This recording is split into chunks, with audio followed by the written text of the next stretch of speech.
BPCCHN यानी CHO bridge course, CHO training और CHO के रिगार्डेड जो ब्रिज कोर्स होता है उसके अंदर प्रैक्टिकल एग्जामिनेशन कैसे होता है, कहाँ पर होता है, कौन कंडक्ट करवाता है, एक्सटर्नल एग्जामिनेशन कितने होते हैं, इंटरनल एग्जामिनेशन कितने होते हैं, उसके बाद इसके अंदर आपको केस कितने दिए जाते हैं, शॉर्ट केस दिया जाता है कि लॉन्ग केस दिया जाता है या फिर दोनों दिए जाते हैं और दोनों के अंदर टाइमिंग क्या दिया जाता है, दोनों के अंदर टॉपिक क्या दिया जाता है और टॉपिक को कवर कैसे करना होता है, शॉर्ट केस लॉन्ग केस के अंदर हमें लिखना क्या होता है, हमें डिफाइन क्या करना होता है, हमें एक्सप्लेन क्या करना होता है और इनके बाद काउंसलिंग और हेल्थ एजुकेशन प्रोवाइड की जाती है, वो हमें करनी होती है, वो कैसे करनी होती है। उसके बाद आपका वाइवा होता है, आपका एक्सटर्नल इंटरनल जो भी एग्जामिनेशन आपके सामने होते हैं, आपके साथ होते हैं, जो आपका एग्जाम कंडक्ट करवा रहे हैं, वो कैसे वाइवा करेंगे, कैसे क्वेश्चन पुटअप करेंगे, कहाँ से क्वेश्चन पुटअप करेंगे, क्यों करेंगे, क्या करेंगे, कैसे करेंगे, सब कुछ अपन जानकारी करेंगे इस वीडियो के अंदर। तो कंप्लीटली वीडियो को वॉच कीजिएगा बिना स्किप किए, एक भी स्टेप नहीं छोड़नी है, नहीं तो फिर आपको बाद में दोबारा से रिवाइज करना पड़ सकता है, क्योंकि ये वीडियो आपके लिए काफ़ी हेल्पफुल है। आपके प्रैक्टिकल से रिगार्डेड हर जानकारी यहाँ पर इस वीडियो के अंदर आपको मिलेगी। तो चलिएगा मैं इस सेशन को, इस वीडियो को स्टार्ट करता हूँ।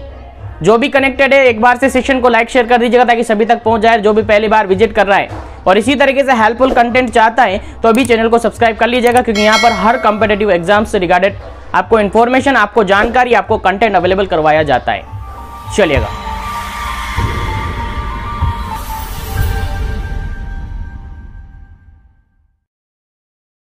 Hello friends, welcome to all of you. Jeevan education में एक बार फिर से स्वागत है। हम डिस्कस कर रहे थे BPCCHN के रिगार्डेड कंप्लीटेशन, जिसके अंदर राजस्थान CHO का एग्जाम हो चुका है और उसके अंदर काफ़ी ज़बरदस्त, काफ़ी सिंपल से क्वेश्चंस आए थे और 100% क्वेश्चन पेपर हमारे सिलेबस से ही मिला है। चलेगा, आज के सेशन के अंदर अपन डिस्कस करेंगे प्रैक्टिकल एग्जाम के रिगार्डेड, CHO ब्रिज कोर्स के रिगार्डेड जो ट्रेनिंग ड्यूरेशन होता है, ट्रेनिंग पीरियड होता है आपका 6 मंथ, उससे रिगार्डेड जो प्रैक्टिकल एग्जाम होता है उसके बारे में अपन डिस्कस करेंगे। उसके अलावा BPCCHN जो भी कैंडिडेट कर रहे हैं, चाहे किसी भी स्टेट से वो कर रहे हैं, उनके लिए प्रैक्टिकल एग्जाम होगा, एक फाइनल एग्जाम होता है प्रैक्टिकल एग्जाम, जो कि आपका थर्ड पेपर होता है। यानी आप सबको पता है BPCCHN से रिगार्डेड मैंने सारी जानकारी आपको ऑलरेडी डिस्कस कर रखी है, ऑलरेडी बता रखी है कि पेपर कितने होते हैं, कैसे होते हैं, क्या होता है, सब कुछ अवेलेबल करवा दिया गया है। प्रीवियसली क्लासेस जरूर देखेगा, आपको काफी हेल्पफुल मिलेगी। चलिएगा, इस सेशन के अंदर अपन केवल डिस्कस करेंगे प्रैक्टिकल एग्जाम से रिगार्डेड। तो आपके CHO ट्रेनिंग आप कर रहे हैं, यानी आफ्टर सिलेक्शन जब आपने कॉम्पिटिटिव एग्जाम दिया और उसके अंदर आपका नंबर आ गया है तो 6 मंथ आपको ट्रेनिंग करनी पड़ती है। यानी आपको CHO बनना है, कम्युनिटी हेल्थ ऑफिसर बनना है, सामुदायिक स्वास्थ्य अधिकारी बनना है, तो आपको 6 मंथ देना ही होगा आपके ट्रेनिंग पीरियड के लिए। चाहे आप वैकेंसी में नंबर आने के पहले कर लो या वैकेंसी में नंबर आने के बाद में कर लो, लेकिन करना पड़ता है। जिसने पहले कर लिया है उसका जैसे वैकेंसी में नंबर आता है उसको डायरेक्टली ज्वाइनिंग दी जाती है अपने हेल्थ एंड वेलनेस सेंटर पर। जिसने नहीं कर रखा है उसने वैकेंसी में नंबर आने के बाद कॉलेज अलॉट किया जाता है, सेंटर अलॉट किया जाता है और ट्रेनिंग का पीरियड उसका स्टार्ट हो जाता है। 6 मंथ का ट्रेनिंग होता है, जिसके बाद आपको 3 एग्जाम होते हैं। कितने होते हैं जी? 3 एग्जाम होते हैं, एंड टर्म एग्जामिनेशन होते हैं, जिसमें फर्स्ट पेपर आपका फाउंडेशन ऑफ कम्युनिटी हेल्थ का होता है, सेकंड पेपर आपका primary health care in common condition से रिगार्डेड होता है, जिसके अंदर सारी प्राइमरी केयर आ जाती है, प्राइमरी जितनी भी कंडीशंस होती है वो सारी आ जाती है। थर्ड पेपर आपका प्रैक्टिकल एग्जाम होता है, यानी आगे के जो 2 पेपर है फर्स्ट और सेकंड, वो आपका थ्योरेटिकल एग्जाम होता है। उसके अंदर आपका MCQ बेसिस पे एग्जाम करवाया जा सकता है, थ्योरेटिकल यानी सब्जेक्टिव बेसिस पे भी एग्जाम करवा लिया जाता है। अलग अलग यूनिवर्सिटी के अंदर अलग अलग फॉर्मेट उसका है। अभी करंटली कोविड-19 के कारण से सभी जगह MCQ बेसिस क्वेश्चन करवाए जा रहे हैं, स्पेशली राजस्थान के अंदर आपने देख लिया काफी इजी से क्वेश्चंस उसके अंदर पुटअप किए गए थे। चलेगा, अब जो थर्ड पेपर आपका है, थर्ड पेपर जो कि आपका प्रैक्टिकल पेपर होता है, जो कि public health and primary health care skills से रिगार्डेड होता है। इसके अंदर ये एग्जामिनेशन कहां पर होगा, कैसे होगा, क्या क्या केसेस इसके अंदर मिलेंगे, क्या क्या आपको करना होगा, लॉन्ग केस कितने लेने होंगे, शॉर्ट केस कितने लेने होंगे, उनके अंदर क्या आपको लिखना होगा, क्या नोटबुक के अंदर आपको लिखना होगा, क्या बुकलेट आपको भरनी होगी, कितना टाइमिंग पीरियड आपको मिलेगा, कितना टाइमिंग आपको दिया जाएगा, उसके बाद वाइवा लिया जाएगा, तो वाइवा के अंदर क्या क्या पूछा जाएगा, पूरी जानकारी लेंगे इस वीडियो के अंदर। तो कंप्लीटली बने रहिएगा, कंप्लीट वॉच कीजिएगा, एक भी स्टेप आपको छोड़नी नहीं है, सारी स्टेप आपको मैं बताने वाला हूं इस सेशन के अंदर, इस क्लास के अंदर। चलेगा, स्टार्ट कर देता हूं मैं इस सेशन को। एक बार से सेशन को लाइक शेयर कर दीजिएगा ताकि सभी तक पहुंच जाए, सभी इसका बेनिफिट ले सके। चलेगा, सबसे पहले बात करते हैं अपन कि आपका प्रैक्टिकल एग्जाम जो थर्ड पेपर से रिगार्डेड होता है, public health and primary health care skill से रिगार्डेड होता है, जो कि आपके हेल्थ केयर सेटिंग पर होता है।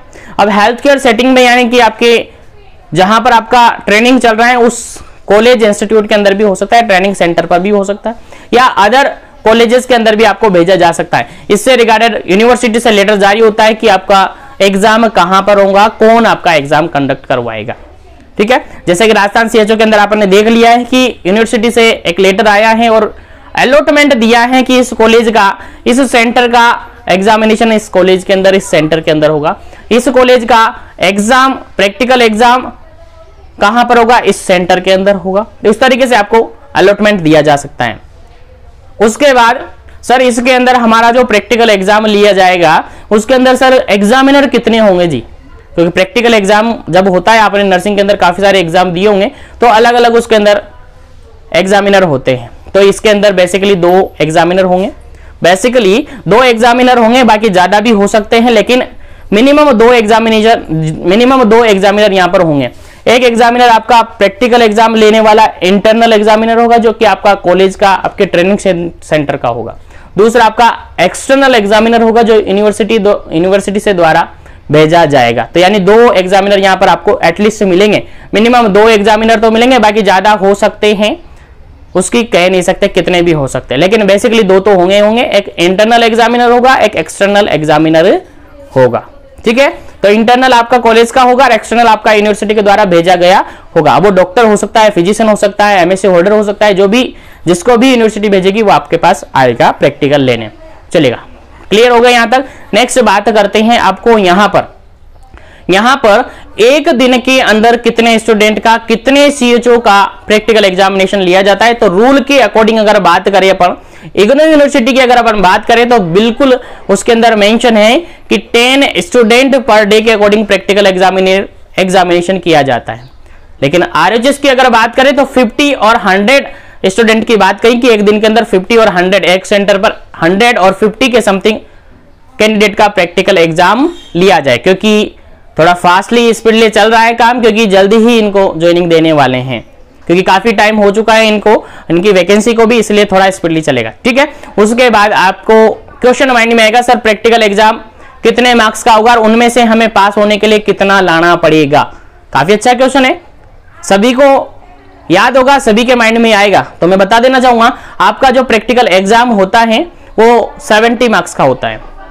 टोटल ऑल ओवर आपका 100 मार्क्स का होता है। 100 में से 30 मार्क्स आपके सेशनल होते हैं, यानी आपका जिस भी सेंटर से आपने बीपीसीसीएचएन किया है या कर रहे हैं उस सेंटर से आपको 30 मार्क्स भेजे जाएंगे सेशनल में। अब 30 में से कितने भी वो भेज सकते हैं, 25, 26, 27, 29, 30 भी भेज सकते हैं। तो 30 मार्क्स आपके सेशनल होते हैं और 70 मार्क्स आपके प्रैक्टिकल एग्जाम के होंगे। 70 मार्क्स में से आपको 50% लेना पड़ेगा। अगर पास होना है तो 50% लेना पड़ेगा। सर 50% बोले तो 35 मार्क्स, 70 का 50% कितना, 35 मार्क्स आपको लेना पड़ेगा अगर पास होना है तो। अगर ये आ जाते हैं तो आप पास हैं और नहीं आते तो आपको फेल समझा जाता है, जो कि बहुत कम देखने को मिलता है, ना के बराबर। सभी लोग पास हो जाते हैं, क्योंकि इसके अंदर पूरा अलग से मैं अभी बताऊंगा क्या क्या इसके अंदर इंक्लूड है और सभी कैंडिडेट उसको कर पाते हैं। चलेगा, यहां तक आ गया समझ में, तो सेशन को लाइक शेयर कर दीजिएगा। चलेगा, नेक्स्ट अपन बात करें तो इसके अंदर आपको बेसिकली 2 केस दिए जाते हैं। कितने केस दिए जाते हैं सर? 2 केस इसके अंदर दिए जाते हैं। एक केस आपका होता है लॉन्ग केस, दूसरा केस होता है आपका शॉर्ट केस। यानी बेसिकली 2 केस आपको मिलेंगे। एक केस आपको मिलेगा अप्रोक्सीमेटली 14 मिनट का, जो लॉन्ग केस है आपको 40 मिनट का मिलेगा, शॉर्ट केस है आपको 20 मिनट का मिलेगा, यानी 1 घंटे का आपको ये करना होता है। 1 घंटे में आपको लॉन्ग केस और शॉर्ट केस दोनों कंप्लीट करने होते हैं। अब आप कहेंगे सर लॉन्ग केस और शॉर्ट केस में करना क्या है, ये भी बता दीजिएगा। तो पेशेंस रखिएगा, मैं बता रहा हूं। चलेगा, लॉन्ग केस की बात अपन करते हैं। लॉन्ग केस की बात अपन करते हैं तो 40 मिनट्स आपको मिलेंगे और ये 15 मार्क्स का होगा, 15 नंबर का होगा। इसके अंदर आपको कोई भी लॉन्ग केस मिल सकता है, लाइक प्रेग्नेंट वुमेन से रिगार्डेड कोई भी केस आपको मिल सकता है। प्रेग्नेंट वुमेन से रिगार्डेड कोई भी केस आपको मिल सकता है। एएनसी पीएनसी से रिगार्डेड मिल सकता है। कोई भी कॉम्प्लिकेशन अगर हुआ है लेडी को तो वो मिल सकता है। पीपीएच एपीएच से रिगार्डेड, पीआईएच के रिगार्डेड मिल सकता है। लेबर से रिगार्डेड मिल सकता है। हिस्ट्री टेकिंग वगैरह इसके अंदर हो सकती है। उसके अलावा अदर एनी केस मिल सकते हैं, लाइक बात करें तो एनसीडी आपको मिल सकता है। एनसीडी बोले तो नॉन कम्युनिकेबल डिजीज से रिगार्डेड आपको केस मिल सकता है, लाइक कैंसर हो सकता है, लाइक आपको हार्ट से रिगार्डेड प्रॉब्लम हो सकती है, हाइपरटेंशन हो सकता है, आर्थराइटिस हो सकती है, जो भी non communicable disease, diabetes mellitus, sugar हो सकता है, ये केस आपको मिल जाते हैं। ये लॉन्ग केस के अंदर आपको मिलेंगे। और लॉन्ग केस के अंदर जब टॉपिक आपको मिल जाता है, पेशेंट आपको मिल जाता है, तो पेशेंट से रिगार्डेड सारी जानकारी आपको लेनी पड़ती है, इसीलिए इसको कहा गया है लॉन्ग केस। अब लॉन्ग केस के अंदर क्या क्या करेंगे, देखिए कंडीशन तो पता चल गई कौन कौन सी मिल सकती हैं। क्या क्या करना है, सबसे पहले आपको ब्रीफली इसका हिस्ट्री टेकिंग करना पड़ेगा। लॉन्ग केस का सबसे पहले क्या करना पड़ेगा जी, हिस्ट्री टेकिंग करना पड़ेगा, हिस्ट्री लेना पड़ेगा, पूरा कंप्लीट हिस्ट्री लेना पड़ेगा। ये पेशेंट है, ये पेशेंट है, पेशेंट से रिलेटेड सारी हिस्ट्री आपको लेंगे, पेशेंट की पर्सनल हिस्ट्री लेंगे, पेशेंट की फास्ट हिस्ट्री, मेडिकल हिस्ट्री लेंगे, पेशेंट की प्रेजेंट हिस्ट्री लेंगे, पेशेंट से रिगार्डेड हेल्थ हिस्ट्री लेंगे, पेशेंट से रिगार्डेड फैमिली हिस्ट्री लेंगे, पेशेंट से रिगार्डेड सोशो इकोनॉमिक हिस्ट्री, वो सब यानी कंप्लीट हिस्ट्री यहां पर आप लेते हैं। ठीक है, इसके बाद इसी के अंदर आप करते हैं फिजिकल एग्जामिनेशन। क्या करते हैं जी, फिजिकल एग्जामिनेशन करते हैं, जिसमें पेशेंट का हेड टू टो एग्जामिनेशन करते हैं, सिर से लेकर आपके पैर के अंगूठे तक का पूरा एग्जामिनेशन करते हैं। पेशेंट के अंदर क्या कैसे हैं पूरा एग्जामिनेशन करते हैं। पेशेंट की आई, सेंस ऑर्गन, स्किन, कहीं किसी ऑर्गन के अंदर कोई प्रॉब्लम तो नहीं है। उसके अंदर अलग अलग टेक्निक्स आपने पढ़ी होगी, इसी तरीके से पढ़ी होगी, अस्कल्टेशन, पाल्पेशन, परक्यूजन, इंस्पेक्शन पढ़ी है ना, बिल्कुल सबने पढ़ी होगी। जिसने नहीं पढ़ी हो वो पढ़ लीजिएगा, क्योंकि वो आपको याद होनी चाहिए, आपको याद होनी चाहिए, क्योंकि आप क्या हो, सीएचओ हो, कम्युनिटी हेल्थ ऑफिसर हो, सामुदायिक स्वास्थ्य अधिकारी हो, और आपको वो चीजें याद नहीं है तो फिर अच्छी बात नहीं है, इसलिए आपको वो पढ़ लेनी है एक बार। और ऑलरेडी मैंने सेशन अवेलेबल करवा रखा है उनके लिए, तो उसमें आप देख सकते हैं, इजीली मैंने अवेलेबल करवा रखा है। ठीक है, चलेगा। इसके बाद आपको जो पेशेंट मिला है उसकी केयर करनी पड़ेगी, उससे रिगार्डेड काउंसलिंग देनी पड़ेगी। उसको क्या देनी पड़ेगी जी, काउंसलिंग देनी पड़ेगी। किसको देनी पड़ेगी, पेशेंट को देनी पड़ सकती है, पेशेंट के रिलेटिव्स को, फैमिली को देनी पड़ती है। तो लॉन्ग केस के अंदर बेसिकली 3 टॉपिक आपको याद रखने हैं। पहले टॉपिक के अंदर जब लॉन्ग केस आपको मिला है, लाइक केस आपको क्या मिला है, कैंसर का मिला है, तो कैंसर के रिगार्डेड उस पेशेंट से रिगार्डेड जितनी भी हिस्ट्री है वो आपको कलेक्ट करनी पड़ेगी। क्या करनी पड़ेगी, उस पेशेंट से रिगार्डेड जो भी हिस्ट्री आपके पास है वो आपको कलेक्ट करनी पड़ेगी, याद रखिएगा। पर्सनल हिस्ट्री हो सकती है, फैमिली हिस्ट्री हो सकती है, सोशल हिस्ट्री हो सकती है, उसकी मेडिकल हिस्ट्री हो सकती है, सर्जिकल हिस्ट्री हो सकती है, फास्ट और प्रेजेंट दोनों हिस्ट्री आपको लेनी पड़ती है। उसके बाद सेकंड आपको याद रखना होता है कि फिजिकल एग्जामिनेशन होता है। Physical examination head to toe examination आपको करना पड़ेगा। क्या करना पड़ेगा जी, हेड टू टो एग्जामिनेशन, सिर से लेकर पैर के अंगूठे तक का पूरा एग्जामिनेशन आपको करना पड़ेगा। टेक्निक्स अलग अलग काम ले सकते हैं, इंस्पेक्शन, पाल्पेशन, अस्कल्टेशन, परक्यूजन, ये सारे कुछ आप काम में ले सकते हैं टेक्निक्स, और उसका एग्जामिनेशन करेंगे। उसके बाद केयर और काउंसलिंग प्रोवाइड करेंगे। क्या करेंगे, केयर और काउंसलिंग प्रोवाइड करेंगे। ये तीनों टॉपिक को कवर आप कर लेते हैं तो आपका लॉन्ग केस कंप्लीट हो जाता है। लॉन्ग केस कंप्लीट हो जाता है, और ध्यान रहे ये केस आपको केवल और केवल 40 मिनट 40 मिनट के अंदर कंप्लीट करना होता है। और अगर आपने कर लिया है तो आपको मार्क्स मिल जाएंगे, 15 मार्क्स मिल जाएंगे, 15 मार्क्स आपको फुल मिल जाएंगे। उम्मीद है समझ में आ गया होगा। लॉन्ग केस समझ में आ गया होगा। चलेगा, आगे बढ़ते हैं शॉर्ट केस। लॉन्ग केस समझ में आ गया, जिसको भी डाउट रह जाता है, कोई क्वेरी रह जाती है तो कमेंट सेक्शन खाली है, नीचे कमेंट सेक्शन में आप पुट कर सकते हैं, या डिस्क्रिप्शन बॉक्स में मैंने इंस्टाग्राम आईडी और टेलीग्राम लिंक दे रखा है, इसके रिगार्डेड आप वहां से कांटेक्ट कर सकते हैं। चलेगा, नेक्स्ट बात अपन करें, लॉन्ग केस के बाद शॉर्ट केस होता है। लॉन्ग केस के बाद शॉर्ट केस होता है, और शॉर्ट केस के अंदर क्या लिए जाते हैं, शॉर्ट केस के अंदर आपका न्यूबॉर्न से रिगार्डेड टॉपिक आपको मिल सकता है, चाइल्ड से रिगार्डेड ब्रीफली आपको एग्जामिनेशन करना पड़ सकता है, हिस्ट्री टेकिंग करनी पड़ सकती है। तो शॉर्ट क्वेश्चन या शॉर्ट केस आपको मिलेगा, उसके अंदर चाइल्ड से रिगार्डेड आपको कोई भी एस्पेक्ट दिया जा सकता है, उससे रिगार्डेड आपको हिस्ट्री टेकिंग है और एग्जामिनेशन आपको करना पड़ता है। लाइक न्यूबॉर्न बेबी अभी डिलीवर्ड हुआ है, तो डिलीवर हुआ है तो उसको इमीडिएटली क्या क्या केयर प्रोवाइड की जा रही है, क्या क्या केयर प्रोवाइड की जाएगी, वो सारा कुछ यहाँ पर अवेलेबल करवाया जा सकता है। आपको याद होना चाहिए, काफी इंपॉर्टेंट है। और ये केस आपको मिलेगा 20 मिनट का, 20 मिनट में करना पड़ेगा, और 20 मिनट में अगर आप कर पाते हैं तो इसके अंदर आपको 10 मार्क्स दिए जाएंगे। कितने मार्क्स दिए जाएंगे, 10 मार्क्स, 10 नंबर आपको दिए जाएंगे। उसके बाद थर्ड अगर अपन बात करें तो थर्ड के अंदर आपका आता है काउंसलिंग एंड हेल्थ एजुकेशन। क्या आता है जी? काउंसलिंग है और हेल्थ एजुकेशन आता है।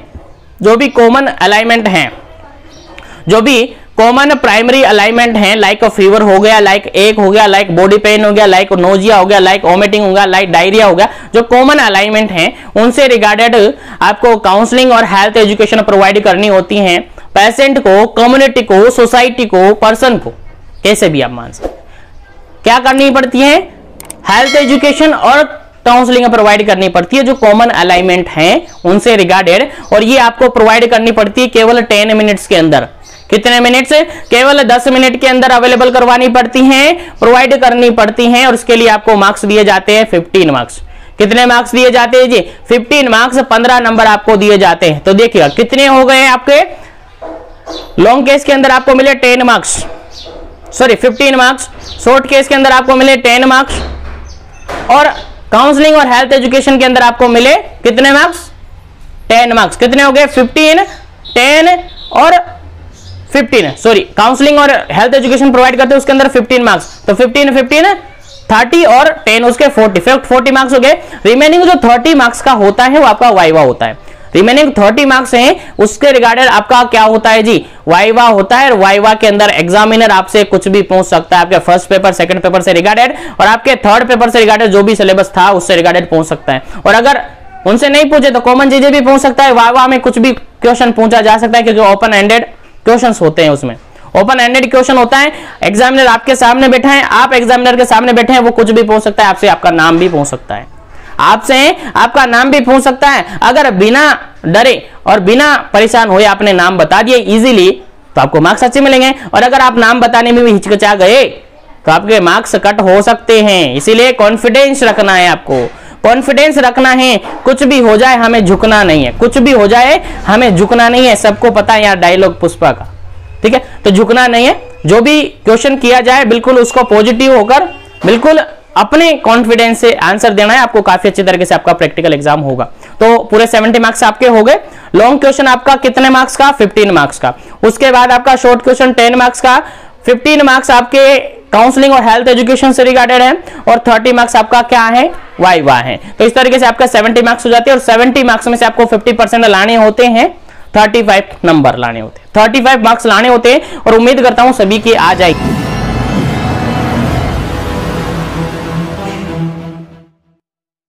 तो उम्मीद करता हूं सभी के आ जाएंगे। 30 मार्क्स, 35 मार्क्स लेने हैं आपको। 70 में से 35 मार्क्स आपको लेने हैं, और उम्मीद करता हूं सभी के आ जाएंगे इजीली, आसानी से। इसी उम्मीद के साथ आप सबको समझ में आ गया होगा प्रैक्टिकल एग्जाम कहां पर होगा, कैसे होगा, कौन हमारा एग्जाम लेगा, उसके अंदर क्या क्या फॉर्मेलिटीज हमें करनी होती है, क्या क्या केस हमें भरने होते हैं, क्या क्या केस के अंदर क्या क्या हमें भरना होता है, कितना टाइमिंग हमें मिलेगा। उम्मीद है सब कुछ आपको समझ में आ गया होगा। तो इस सेशन को यहीं पर फिनिश करेंगे।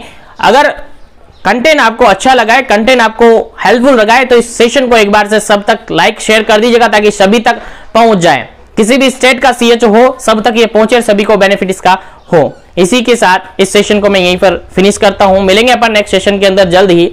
तब तक के लिए बने रहे जीवन एजुकेशन के साथ। इसी तरीके से हेल्पफुल कंटेंट लेते रहिए। चैनल पर पहली बार विजिट करें तो चैनल को सब्सक्राइब करके बेल आइकन कॉल पे प्रेस कर लीजिएगा ताकि इसी तरीके से कंटिन्यू सेशन आपको मिलता रहे। बाकी आज के लिए इतना ही, मिलते हैं नेक्स्ट सेशन के अंदर जल्द ही। जब तक के लिए बने रहे जीवन education. Thank you very much.